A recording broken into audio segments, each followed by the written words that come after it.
Good evening and welcome. Thank you very much for joining me this evening for a presentation, a Camera Club virtual presentation, or at least a presentation from a distance on the basics of PhotoPills. I want to start off by thanking Michael for coordinating this presentation and all of you with the Lone Tree Photography Club for welcoming me this evening. I do want to, of course, introduce myself. My name is Tim Gray, and I've been a photographer for as long as I can remember and an educator related to photography, publishing books, producing video training courses.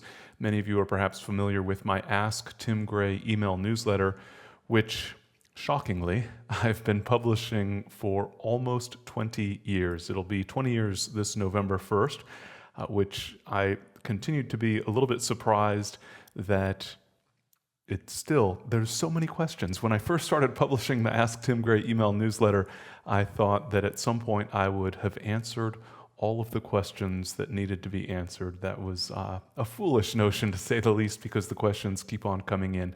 So thank you to those of you who welcome that email into your inbox each weekday morning. And I'm passionate about photography and about learning, and I also like planning. I'm definitely a bit of a planner, and that is where PhotoPills comes in, that we're going to be talking about this evening. Before I do get started, I do want to encourage that questions are more than welcome along the way, and so you should see a screen similar to what I'm sharing here, and over on the right-hand side, there's a little question icon there, a question mark, and you can click that in order to expand or to collapse the panel over on the right-hand side, where down at the bottom, you can type in your question or your comment, and I'll be happy to address as many of those along the way as I possibly can. But without further ado, let's dive into PhotoPills, which I suppose begs the question right from the start, what is PhotoPills? And PhotoPills is an app for both iOS and Android devices, so iPhones and Android-based smartphones, iPads, of course, tablets, and it provides a wide variety of tools for different aspects of photography, and it really relates, I would say, first and foremost to planning in photography. And so, for example, one of the reasons that I use PhotoPills is to plan photos that incorporate the sun or the moon. So you can see here the full moon rising over the heart of Rome in Italy, and this is exactly the type of shot that PhotoPills can help you with. So PhotoPills is an app for mobile devices. It does cost around about $10. Your particular price may vary depending on platform and region, etc.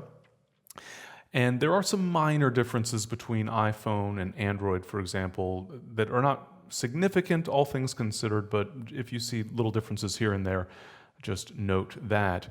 And the name, of course, PhotoPills, well, photo, needless to say, it relates to photography, of course, and pills relate actually to the individual, well, I think of sort of apps within the app. So you can see on this screenshot, for example, the planner and the sun and the moon. These are all pills, and I'm going to show you some of my favorite pills this evening. And I'm going to start off with a pretty straightforward option, but one that I think can be quite helpful, and that is the ability to calculate exposure and essentially calculating related exposures. We'll start off with a test exposure, for example, and then determine other settings that would also work. So let's go ahead and take a look at the PhotoPills app itself here. And again, we have a variety of pills that are available. So if I just swipe with my finger, we can scroll up and down through the various pills. Notice that up at the top of the screen, we have an indication of the pills. There's Academy, where you can learn more about PhotoPills, and then My Stuff, where you'll find things like settings and the ability to save plans and some of those other details. But for the most part, you'll spend time in the Pills section of PhotoPills, where you can take a look at the individual pill based on the aspect of photography that you're currently planning. And so here over on the right side, you can see the exposure pill.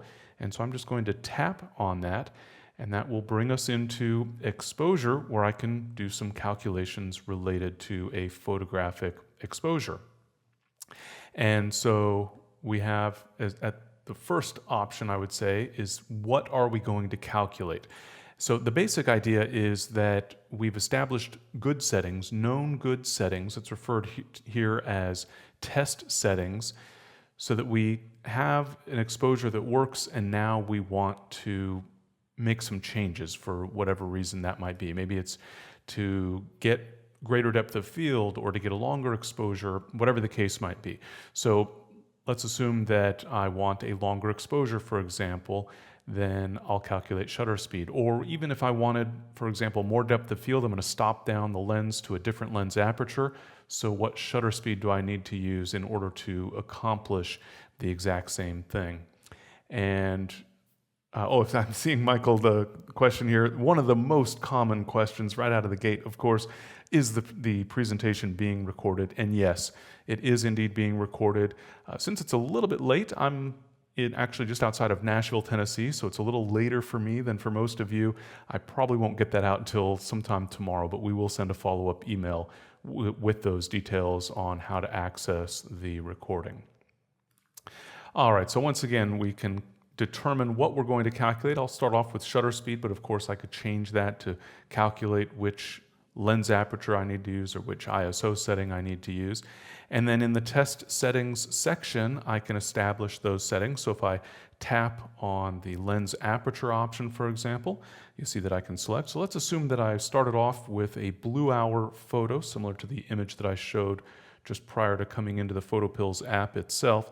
And a good starting point for blue hour photography is a rule that I refer to, well, not just me, but that is referred to as 8 and 8, meaning f8 and 8 seconds at 100 ISO. So I'll set f8 as my lens aperture and tap done, and then I'll tap the shutter speed at the center of those test settings, and I will dial in an 8-second shutter speed. So I'll scroll down, there we are, there's 8 seconds, and we'll assume 100 ISO. So I'll bring that ISO setting back down to 100. So again, you see f8, 8 seconds, 100 ISO. That represents my known good settings. And so now I want to figure out other settings. So I can establish the shutter speed is what I'm calculating. I can establish the lens aperture, the ISO setting, and this other option I'll talk about here in just a moment. And so my equivalent settings here, for example, if I want to stop down to f16 or f22 in order to be able to get a longer exposure or to get greater depth of field, or with night photography, maybe to get a starburst effect for the lights in the scene. So I can choose a different, in this case, lens aperture. I could change my ISO setting as needed, and that will then give me my, in this case, the value that I wanted to calculate, my shutter speed, which is at the moment 1 minute and 4 seconds. So I'm probably going to use a tripod and a cable release, maybe with a timer on it, so that I can get that, well, relatively precise. Obviously, if we just went for 1 minute, we'd be in pretty good shape there as well.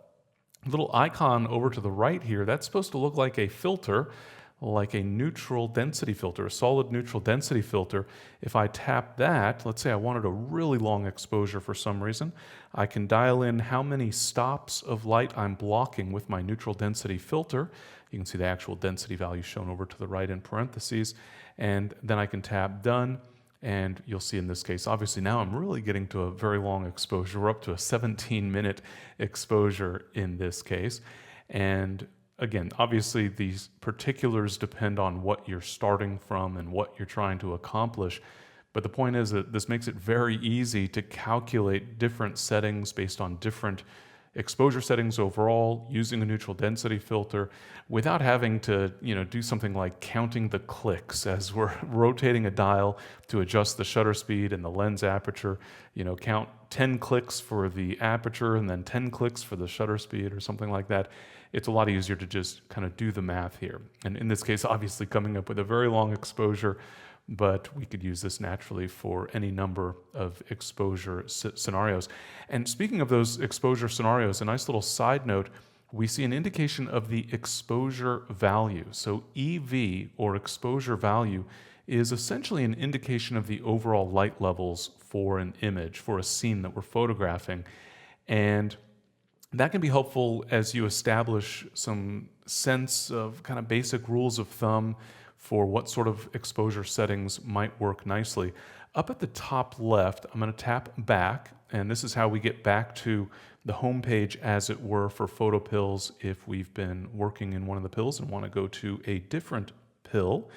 And we can then look at some of the other pills. And actually, let's take a look at under exposure. One other item I wanted to point out is the exposure values. There's also a table for that exposure value. And so we can go in and see that, on a bright sunny day that we get an exposure value of 15, for example. And scrolling through here, we'll see that, sunsets or skylines just after sunset, you get an exposure value of 9 to 11. And so as you start getting familiar, if you pay attention to some of these exposure value numbers, then I'll tap done at the top right, we can also pay attention and even determine approximate test settings before we've taken a picture at all based on the exposure value that we know that we're aiming for. And so on a bright sunny day, let's just go with the sunny 16 rule of thumb, for example, and we'll go with 125th of a second at ISO 100, and you can see that that gets us an exposure value of 15, which corresponds to a sunny day, basically the sunny 16 rule.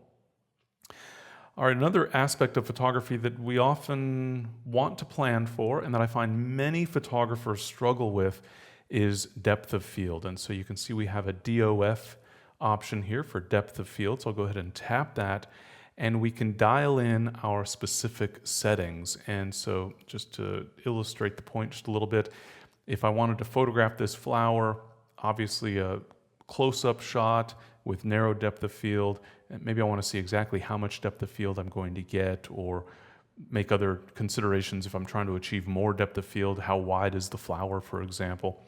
And so within the depth of field app here, with the pill within PhotoPills, I can first specify the focal length. So I'll just tap into the focal length field here, and let's assume it's a 100 millimeter macro lens, for example, and that I'm going to stop down to f22 to try to get lots of depth of field.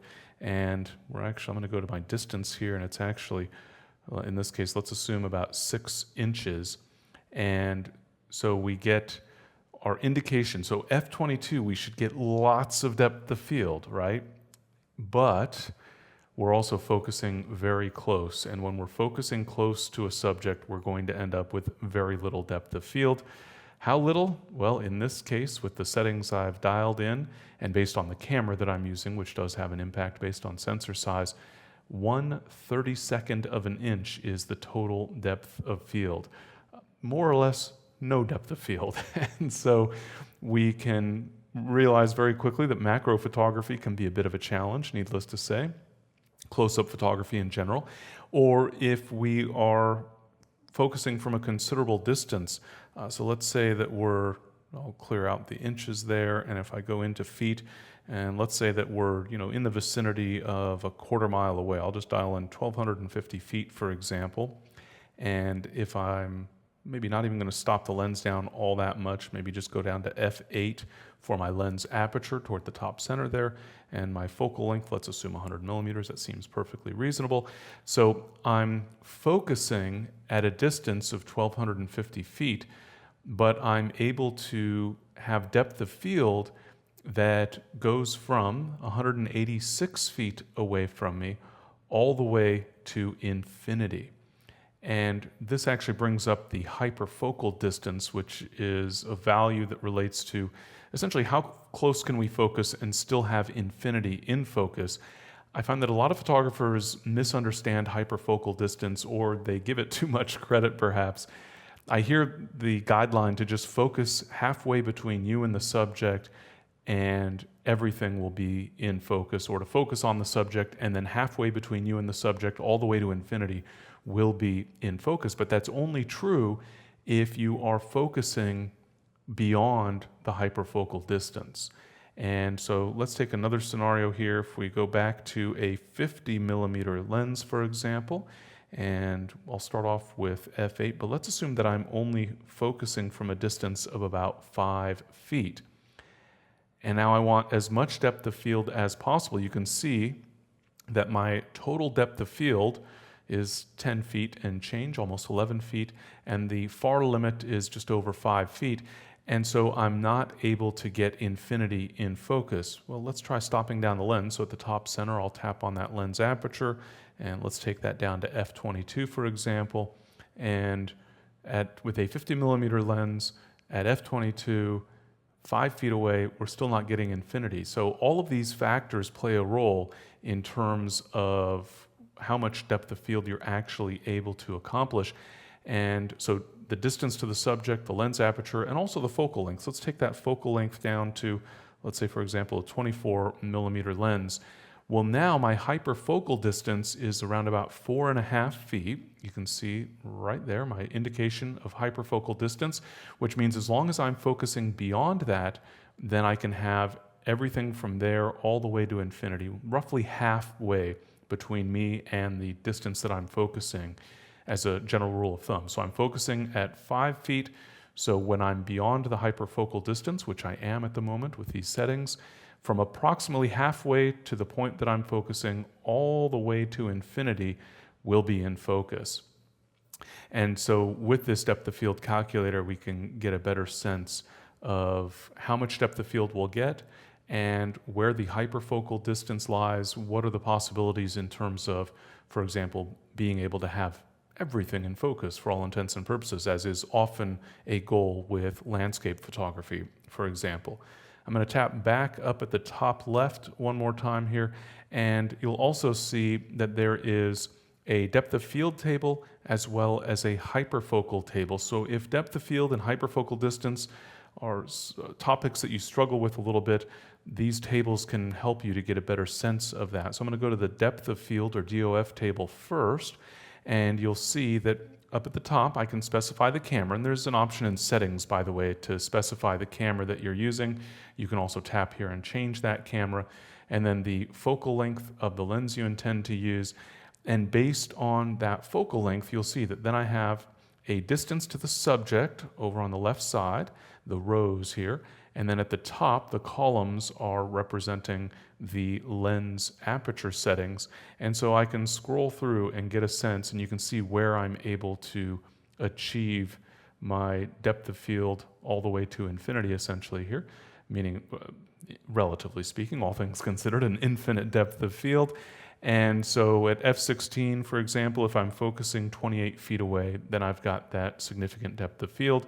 And again, if we're focusing very close or shooting with the lens wide open, that depth of field drops pretty quickly. And obviously it does depend on the lens as well, as noted earlier. And so that can help you get a better sense. And I think of this in terms of depth of field, I feel that there's a sweet spot. The way I generally describe this is that if you're focusing really close, sort of like macro or close-up photography, you're always going to have very little depth of field. And if you're focusing very far away, you're always going to have lots of depth of field, all things considered. It's the sort of in-between range. And so you can see in here, when I'm at these sort of middling distances, the teens and the 20s, for example, I can open up that lens aperture depending on the lens and get, a few feet worth of depth of field, or I can stop down the lens. And if we go up here to, like f16, for example, then we're into the, roughly hundreds of feet. So you can kind of get a sense of that distance range where you're going to have maximum control, the most creative control, essentially, when it comes to depth of field, that kind of in-between sweet spot distance. And again, that's going to vary depending upon the lens and obviously the distance to the subject as well as the lens aperture. I'll go ahead and tap back at the top left once again, and a related table, I suppose you could say, is the hyperfocal table. You can see on the right side there. And here, once again, we can see what the hyperfocal distance is. So how far away, essentially, can we be focusing on our subject and still have infinity in focus? So we're having maximum depth of field. And so, again, depending upon the lens focal length and your lens aperture, we can sort of scroll through and see, as that lens focal length increases, suddenly we need to be focusing at a significant distance if we're going to have infinity within the range of depth of field. So you can see, for example, with a 600 millimeter lens, we've got to stop down beyond f11 before we have essentially a mile in terms of the distance we need to focus at. So with a 600 millimeter lens at f11, we would need to be focusing a little more than a mile away in order to have infinity in focus. So it just gives you some sense of what the possibilities are, again, based on focal length as well as that lens aperture setting. All right. And then a couple of my other favorite pills relate to information about the sun and the moon. So, for example, if you want to photograph sunrise, it's a good idea, I think, to have a plan. And, obviously you don't want to have to wake up way too earlier than you really need to, but you don't want to miss sunrise either. Obviously you have to check the weather as well. That's a different app.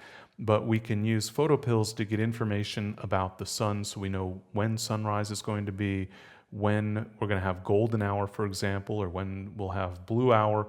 Similarly, we can get information about the moon, such as when is there going to be a full moon, or when will there be a little sliver of a moon, or when will there be no moon at all. Either the moon is below the horizon or it's a new moon, so that the illumination of the moon is not interfering with our night photography. And so let's take a look at a couple of the other pills that relate to the sun and the moon, and they are called, easy enough, sun and moon. So we can see the sun pill up at the top right here and the moon pill at the bottom left. Overall, they're very, very similar. They just obviously relate to different celestial bodies. And so I'll go ahead and start off with the sun pill, and we can specify both a location as well as the date or time that we want to explore.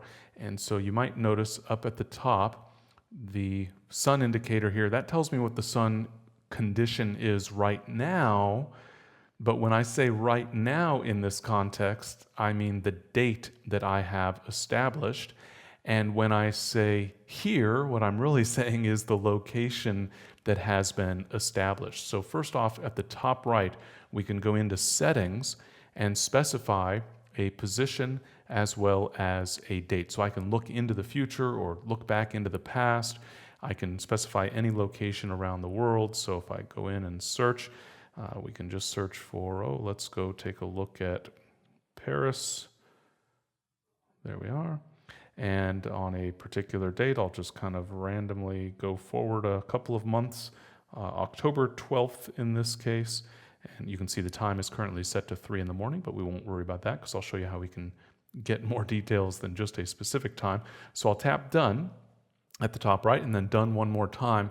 And so now we happen to be looking at the situation for Paris, France on October 12th. Just a random selection. And then you can see down below, I have this vertical scrolling bar that shows me the different times for different celestial events, as it were, related to the sun.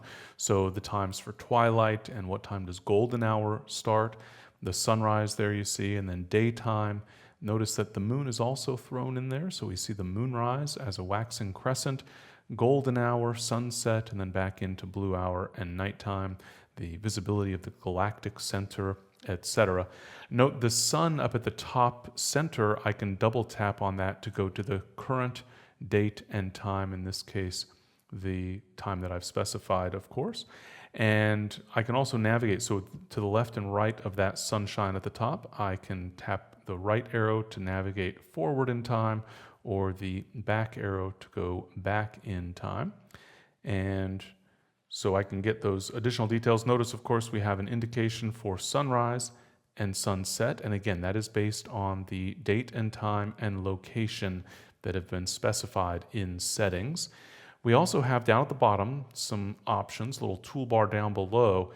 We're looking at info at the moment. It's highlighted in yellow, but I can go to calendar and I can see the sunrise and sunset times as well as an azimuth. Which direction do I need to look in order to see the sunrise or the sunset? Up at the top, you can see I'm currently looking at August of 2021. I can go back to July at the top left or forward to September at the top right. And of course, scroll through to see the different dates and the corresponding sunrise and sunset times. And you can get a sense here too of how those times are changing over the course of, as we, in this case, transition into fall. At the bottom center, AR is augmented reality. This enables you to essentially treat your phone as a camera and then project within the world around you so that you can get a sense of where the sun is and where the moon is, if the sun's still below the horizon, for example, and those sorts of things. Seasons gives you an indication of the solstices and the equinoxes, so we can see when fall begins or when spring starts, etc. And then action is for things like saving a plan and sharing some of these details. So generally, you'd be on the info tab for most of the details that you might want to get about the sun. And I'm going to go back at the top left once again, and we'll take a look at moon. Same basic concept. I can specify a date and a location using settings. I can go forward and back, so notice that as I move forward that the indication at the top center of the phase of the moon will also change, and an indication of what its condition is right below that. The time of moon set over there on the left side, and moonrise over on the right side. And then once again, the info display, sort of this vertical timeline. But we also have, for both of our options, a little more interesting, I would say, for the moon, but we also, the same option here that we're looking at exists for the sun as well. This is a horizontal timeline. And so we can see the relationship essentially between sun and moon, and we can also transition forward and backward in time just by swiping across this timeline. So swiping to the next day, and you see that obviously when we have a full moon or a new moon, then we've got a different relationship between the moonrise and set relative to the sunrise and set. And then down below some additional details. And so again, both available for the moon and the sun, same basic concept overall. But how long will it be until the sun rises based on the time that we have established? And the shadow ratio is actually an interesting one down toward the bottom there. It tells you how tall the shadow is going to be based on the height of an object.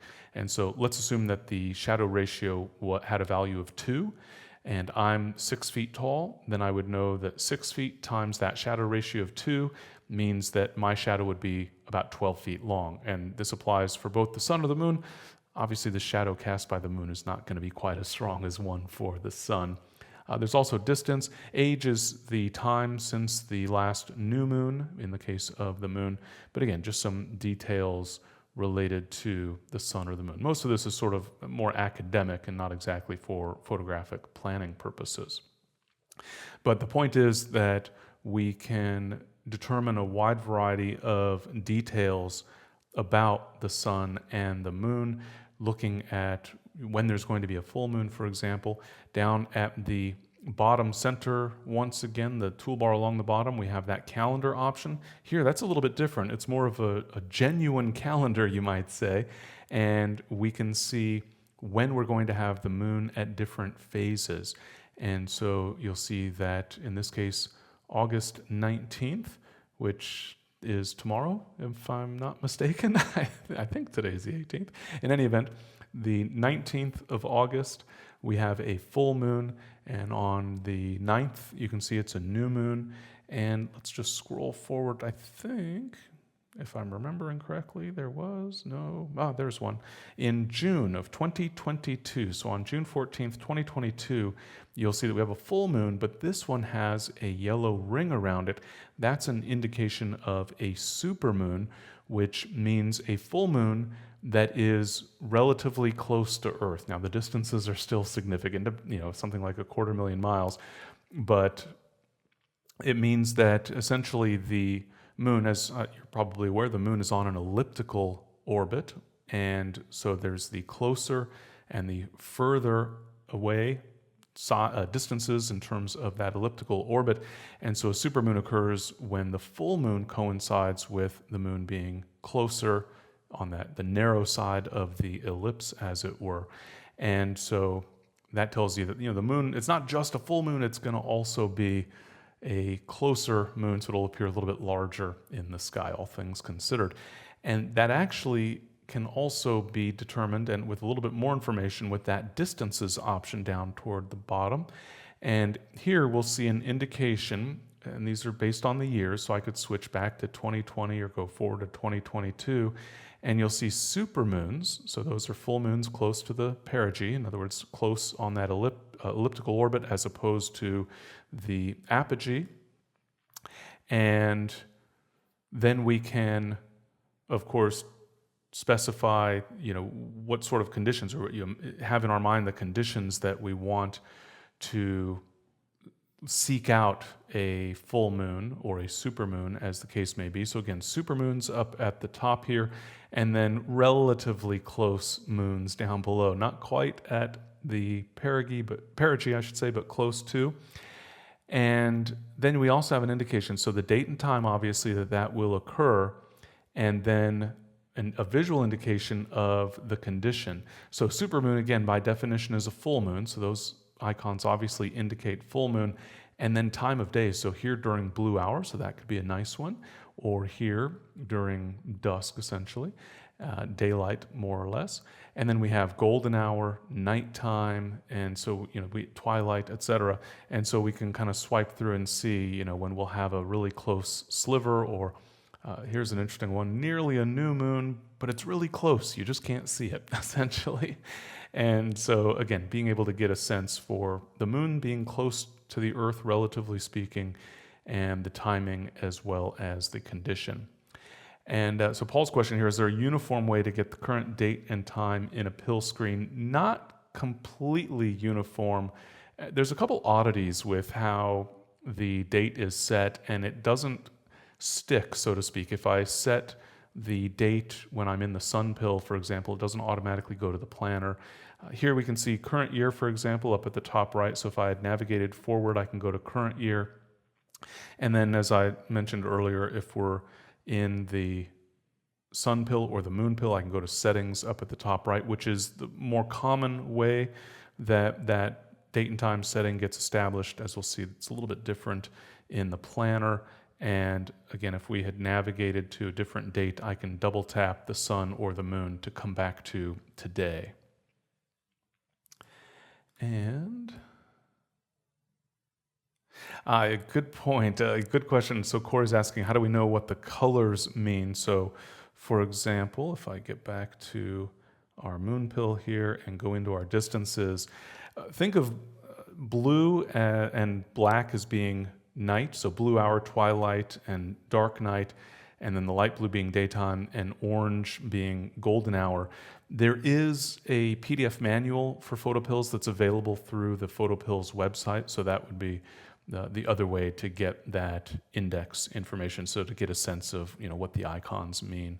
Unfortunately, they don't include a key. Hopefully at some point they'll add that key here directly in the app.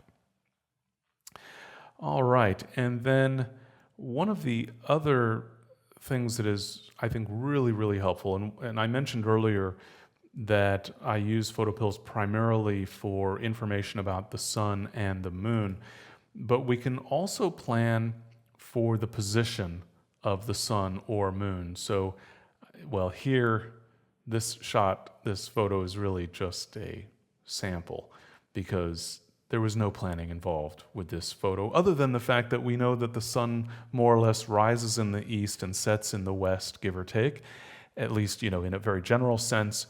And so this is in Rome, this is St. Peter's Basilica, and I was leading a field photography workshop, and I just happened to know that at the time of year that I run the workshops, that the sun sets behind the basilica. If you're approximately at the position of Castel Sant'Angelo, and so you can go up to the rooftop of Castel Sant'Angelo and photograph the sunset as the sun goes back behind St. Peter's Basilica. But it doesn't have to be based on experience or based on luck. It can be based on planning for the specifics of the position of the sun. And I'm going to give you a couple of examples here, one of which I'm going to start off with a little bit of a, in some ways, more advanced option. that enables us to determine when the sun will illuminate a subject. So we're going to start off not with the sun in the frame, for example, but with the sun illuminating our subject. And so here, this happens to be a shot from the island of Capri in Italy. I'm actually going to use a couple of examples from Capri because it's one of my favorite places to visit. And these are boats that are in Marina Grande, and that's on, well, more or less sort of the north side of the island, give or take. And the problem with Capri in this context is that it's a rather rugged island. These cliffs rise up pretty tall around the island, and so we can have the sunrise at a particular time, but sunrise doesn't equal light on the subject because the terrain may block the sun. Now, in PhotoPills, we can plan for this based on the terrain, but not for things like buildings. It does not take into account buildings in a city, for example, but we can take terrain into account to get a pretty good sense of that. And so let's use Capri as our example. So getting back into the PhotoPills app, up at the very top, in the first position, the Planner app, which is my absolute favorite. There are plenty of other apps that we can choose from here, some calculators and determining what do we need to do to accomplish star trails versus spot stars, meaning stars that don't form trails, and a variety of other considerations. But the Planner to me is really the most helpful option. And so I'm going to go into the Planner here, and well, I was looking at Rome here. And as I mentioned earlier, there's a couple of different ways that we get into dates and locations in different areas of PhotoPills. And so this happens to be one. You notice we do not have that settings option, for example. But I can tap the load button down at the bottom center to get started. And so if you take a look at the bottom center on that toolbar, we have a load button. I can tap that and perform that similar search. So it's, as we saw with settings earlier, it's just a little bit different in the Planner pill within PhotoPills.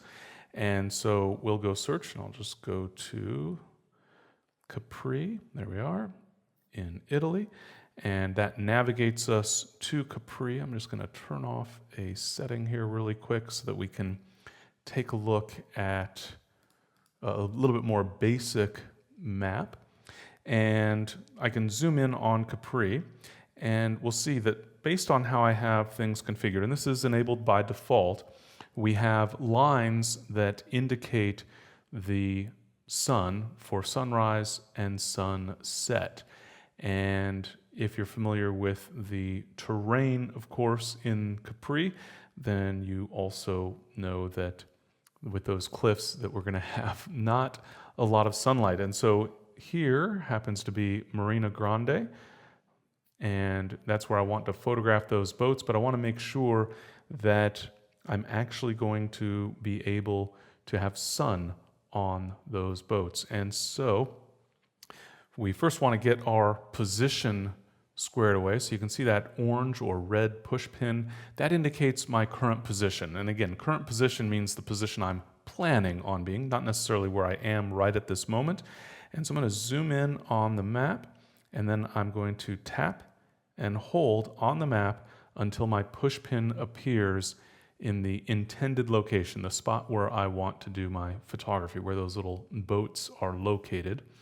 And so that determines where I plan to be for my photo, and so now I'm planning based on that location.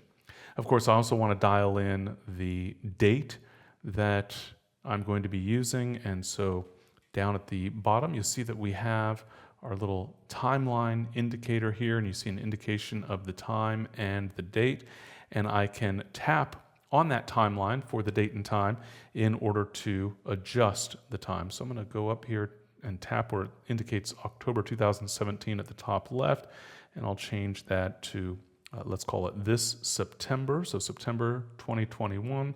I could specify a particular date, and so if I tap again on now it's September 2021 at the top left, I could go specify a particular date if I'd like. I can also specify a time, but that's generally not really necessary because I'll be able to adjust the time as needed. And of course, there's a time zone correction here as well, as you can see. I'll tap done there, and I'm going to zoom out a little bit here just so we get a better sense. Again, the yellow line pointing over to the right is an indication of sunrise, and the orange line going off to the left is an indication of sunset. At the top of the map, I have a little panel with some additional information, and directly below that you'll see that there's a series of dots.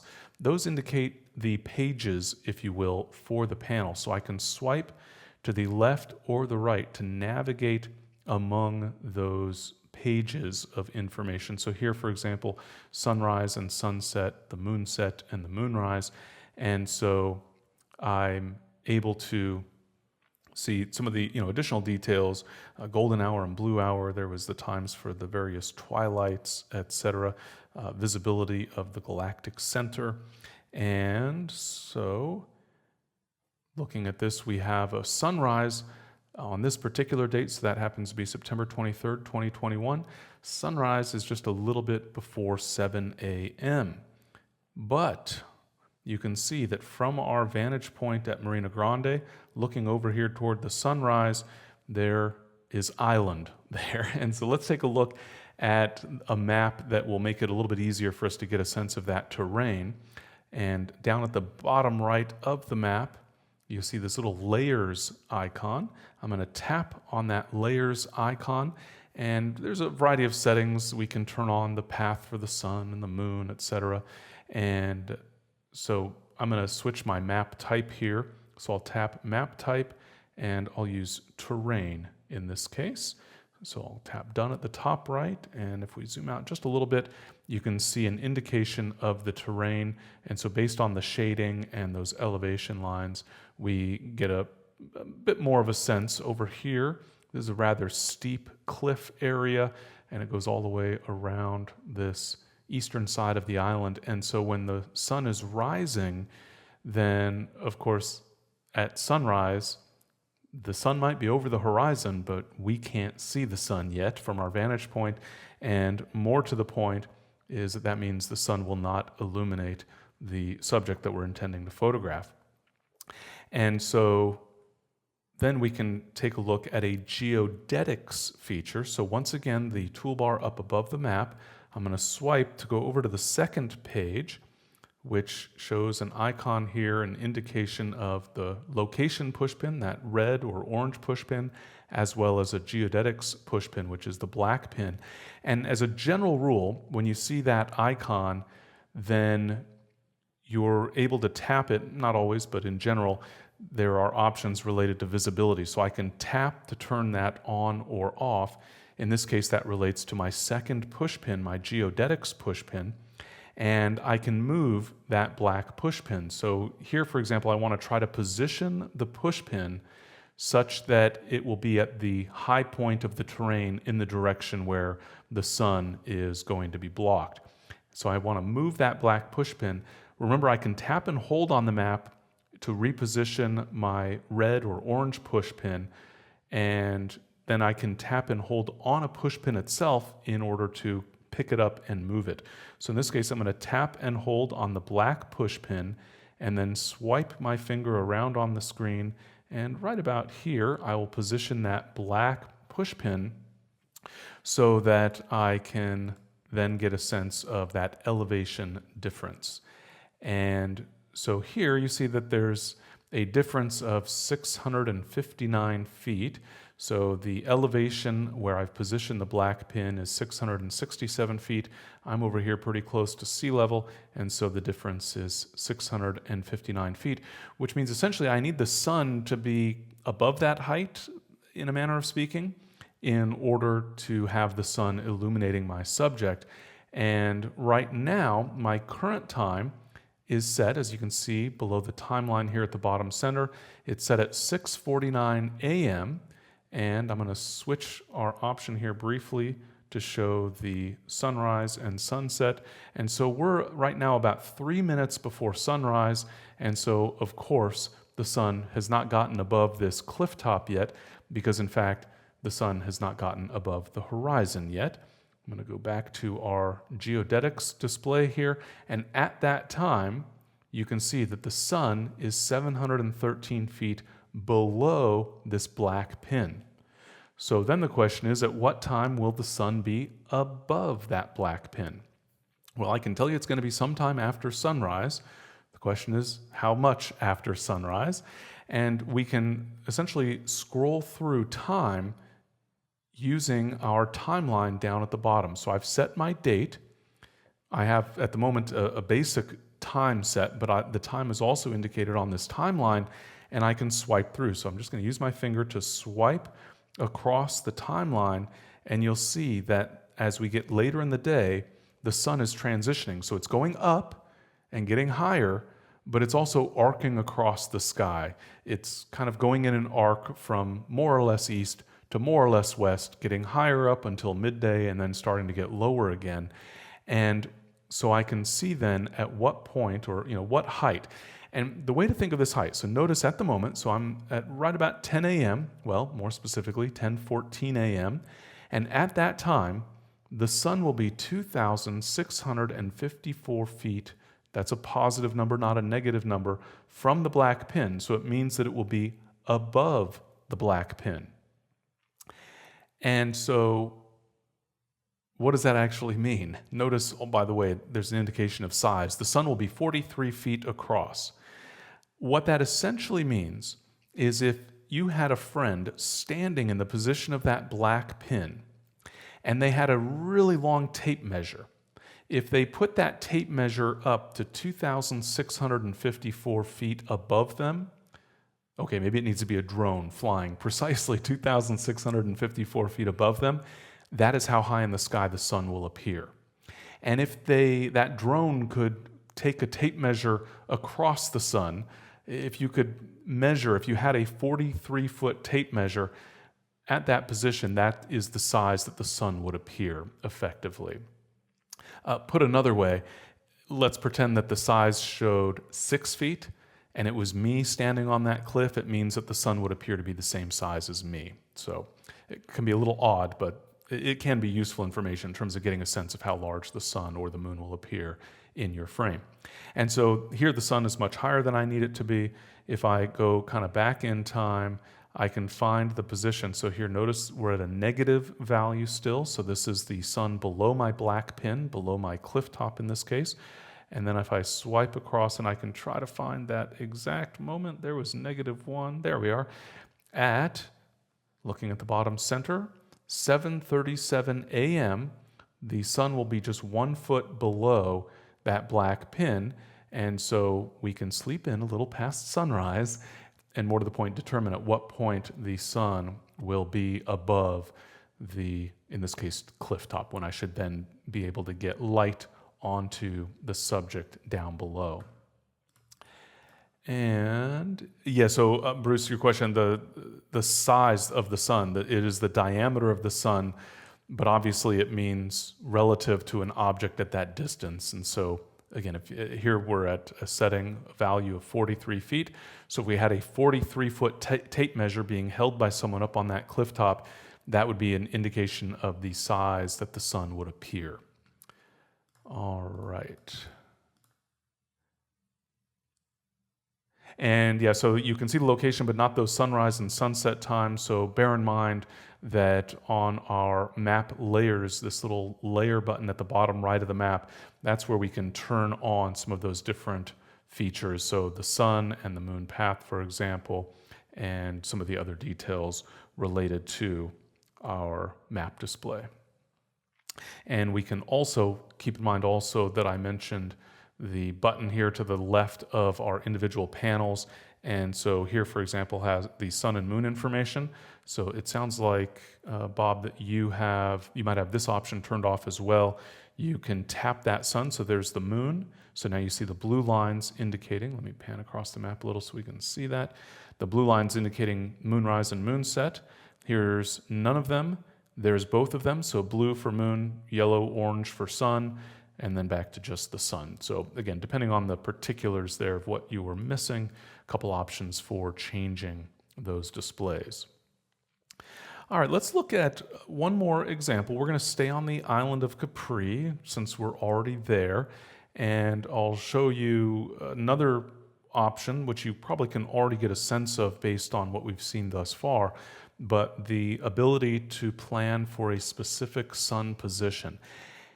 And this can take on a variety of different considerations. So I showed you earlier the shot of the moon.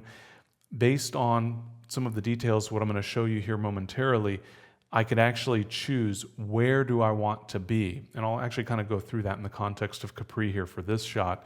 If I just want to photograph the sunset, but I don't know what kind of subject I want to have in front of my sunset, then I could explore around a little bit, or I could come at that from a different angle. I might, for example, want to photograph a particular, I want to photograph this lighthouse, for example. Is it possible to have the sun more or less line up near the lighthouse?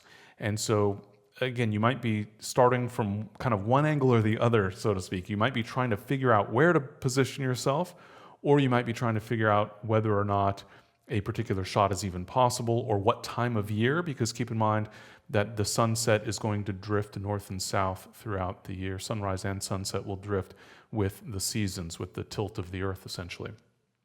So let's take a look once again at PhotoPills for that purpose. And let's assume that we don't know. We know we're on the island of Capri, but we're not sure where we want to be at sunset. And so maybe, for example, you may be familiar with the Farioni, the famous rocks of Capri. So maybe you think that you want to be down at La Fontellina Beach, for example. So I can tap and hold to put my push pin at Fontellina Beach, and you can see that on this particular date, we have the sunset out to the west, of course, but the sun is going to set behind Monte Solaro, and so that basically just means it's going to go behind the mountain. And so I won't necessarily have sort of the most photogenic sunset in that case. And so I could choose, somewhere else. So if we were back in Marina Grande, then you'll see similarly that the sun is just going to set beyond the terrain, behind a cliff, essentially.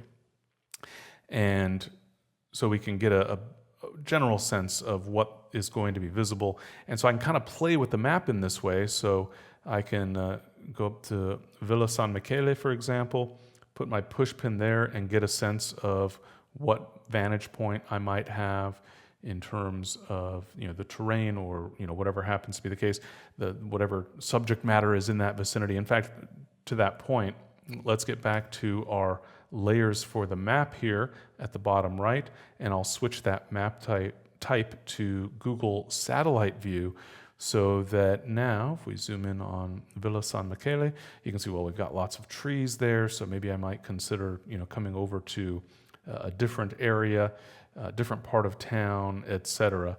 And so here's a nice swimming pool, for example. Maybe I want to photograph at that swimming pool and see where the sun is going to lie. So again, the point is that we can use this either based on a location we're already planning on, or kind of exploring the map, trying to figure out what might be possible. In this case, maybe I would have eventually figured out that, there's a lighthouse. There's the lighthouse on the western tip of Capri, and there's a path, and so here's a beach club, for example. Maybe I want to be on the path above the beach club, but now we just have the sun setting out over the water, which maybe is not quite as interesting. And then exploring a little further, there is a vantage point over here, there it is, that we can climb up to. You see little stairs here on that satellite view. I can tap and hold in order to put my position there. And now zooming out a little bit, you'll see that we have the sun more or less corresponding with the position of the lighthouse. So we know that we're in the neighborhood anyway in terms of the particular timing.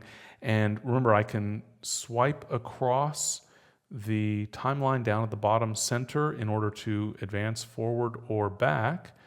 And notice as I swipe that the sun is starting to drift, if I don't swipe in the wrong place, that the sun is starting to drift further and further south.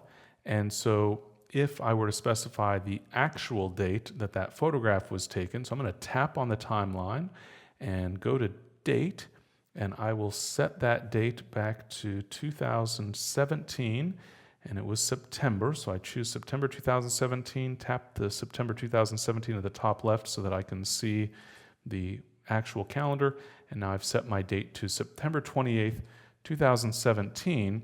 So now coming back to the map, you can see that just before sunset, so as I'm swiping across the timeline, you'll notice that the time is changing, getting further from sunrise and closer to sunset, for example.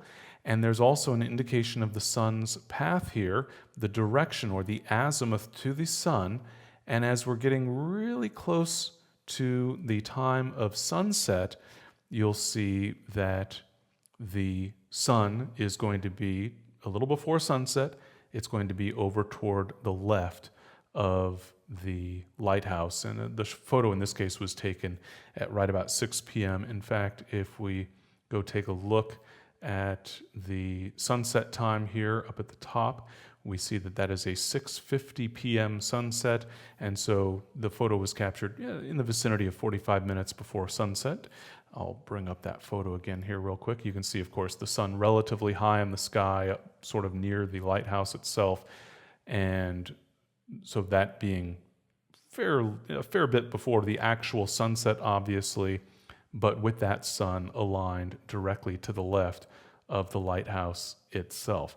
And so, again, being able to make those plans, whether it's for the sun or the moon. And so, for example, we have, if I get back to my sun and moon lines, you can see where the moon is going to rise, for example, and where it would be at a particular time. So the moonrise and the moonset, etc. So again, getting a sense of which direction we would need to look to see the sun or the moon, and typically, of course, around about the time of sunrise or sunset, so that the sun or moon is relatively low in the sky, so that we could make a plan for that appropriately. All right, and just about out of time here. Happy to address any other questions that any of you have related to PhotoPills. I do see Lisa's question here from a little bit earlier. How would you plan for the position of the Milky Way? So a couple of things there. You'll recall, perhaps, that there were some indications of the galactic center visibility, the beginning and end of the visibility for the galactic center. And so you could get a sense of the overall timing. So in a way similar to sunrise and sunset, it's more of a seasonal thing and in terms of when it's in a good position. And obviously you want that galactic center to be occurring at nighttime. But that is where the augmented reality really comes into play. And so, for example, let's see here, if this will be at 11 p.m., so let's get our time here at right about 11-ish p.m., give or take. And so with augmented reality, now keep in mind that I'm going to show you augmented reality with the ability to see the various features here, but I'm going to block the camera so that you can do that. So if I tap on augmented reality, and there we go. And so think of this as a viewfinder, or as if you're using your smartphone to take a picture, and then you can determine where as I kind of pan around left to right and go up and down, and we can actually view, and in fact, I'm going to tap done here and go into, there's another related pill called Night AR, which is more specifically aimed at showing you the pattern. See the dots that are moving there give you an indication of star movement. And then here, as I try to pan around, you can see the indication of the Milky Way, the galactic center. And so you can actually plan here as well for specific dates. You can maybe make out the moon there and that's at 4 in the morning. And again, that happens to be below the horizon. You can see that horizon line there horizontally at the center. And so we can go above the horizon as well as below the horizon and get a sense of the specific direction and timing for the Milky Way. And so that's another tool that is very useful within PhotoPills. And again, as I mentioned, we can get information about, well, for night photography, I had mentioned star trails versus spot stars, meaning no trails, meteor showers, when there's going to be interesting meteor showers, and an indication. So we can see here, well, this is through August 24th. So the peak was on August 13th, but the Perseids meteor shower, you can see an indication there of high activity. And so I'll swipe through and see, do we have any other good ones coming up? And just that one that's going to be, or it's peaking. Well, it just finished peaking a few days ago, or almost a week ago. But you can see that that's a rate of 88.8 meteors per hour on average. And so again, a variety of options, calculating field of view and depth of field, and just a variety of tools. So again, for me personally, I find that the planner is one of the main reasons that I make use of PhotoPills. I consider it to be just absolutely incredibly valuable in planning photography as it relates to the sun and the moon, whether it's including the sun or the moon in the frame or just making sure that the sun or the moon is illuminating a subject or is out of the way, or whatever the case might be, whether it's for night sky photography versus photography, landscape photography, etc. So I hope that is helpful in terms of giving you a better understanding of kind of the basics of how to use PhotoPills. And I suppose it would be fair to say going a little beyond those basics into some of the more sophisticated planning elements. So I do want to thank all of you for joining me. Again, thank you, Michael, for coordinating the presentation, and all of you at the Lone Tree Photography Club for welcoming me this evening. Thank you, Paul. Appreciate the kind words there. And Corey, I'm going to assume that you mean amazing is for me more than PhotoPills. Okay, maybe both. But I do have a video course. So some of you maybe are already familiar with the video training courses that I produce through the Gray Learning website, through my Gray Learning website. Thank you, Bruce. And so I have a variety of courses on Lightroom and Photoshop. And in fact, we're doing a major update to the Lightroom and Photoshop content that'll be coming up soon. And so especially if you get the Ask Tim Gray email newsletter, you might pay attention for that in terms of when those updates are released, because we offer a bundle that includes everything. It's a subscription-based bundle. But if you want to learn more about PhotoPills, then I do have a course. It's almost 4 hours of lessons covering all these different features of the PhotoPills app. And you can get a discounted price of just $19 for that course by pointing your web browser to timgray.me. So it's not a .com, but a .me/pills. That's a shortened link that will redirect you to graylearning.com so that you can check that out. And if you're interested, when we send the follow-up email with the recording, I'll include info on a discount on what we call the Gray Learning Ultimate Bundle, which is the everything that we produce bundle, essentially. And so if you're interested in getting access to all of the content that I produce, don't just buy it off the website. The normal price is $149 per year, but we'll include a discount in the follow-up email, and that'll get you the price of $99 per year if you're interested in that. In the meantime, thanks everyone for the kind words. I always love more kind comments, nice words, more so than questions, which is always wonderful. And thank you, Michael. That already has the PhotoPills course and recommends it. Michael, are you referring to field photography workshops, I'm guessing, by upcoming workshops, perhaps?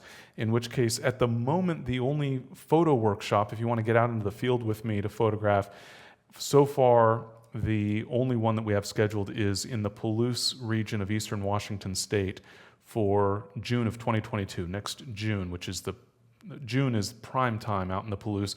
It's the farming region of eastern Washington state. I know that doesn't sound super exciting, but you should check out my website, Tim Gray Photo. Just remember that Tim Gray is Grey, timgrayphoto.com. We've got the workshops listed there. Well, the Palouse workshop only at the moment.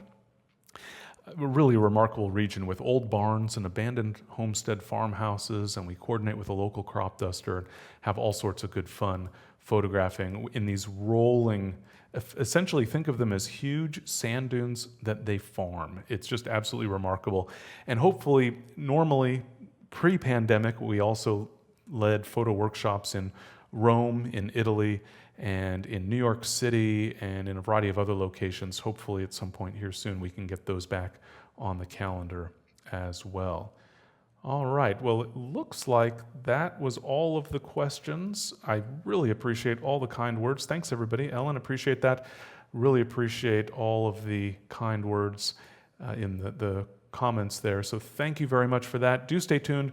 We'll get the recording follow-up email sent out. That should go out tomorrow, so that you'll have details on how to access the recording, as well as some of the additional details. A reminder of the PhotoPills course with the discount, as well as our Ultimate Bundle. And if you have any questions, there's a contact form on the Gray Learning website, graylearning.com. You can use to send other questions or comments our way, and we'll be more than happy to help you out. So again, thanks very much. Appreciate you all welcoming me this evening. Appreciate all the kind words. Hopefully one of these days we'll get to meet in person at a Camera Club presentation. But until then, I'm grateful that technology enables us to connect from a distance. So thanks again, and hope to see all of you very soon.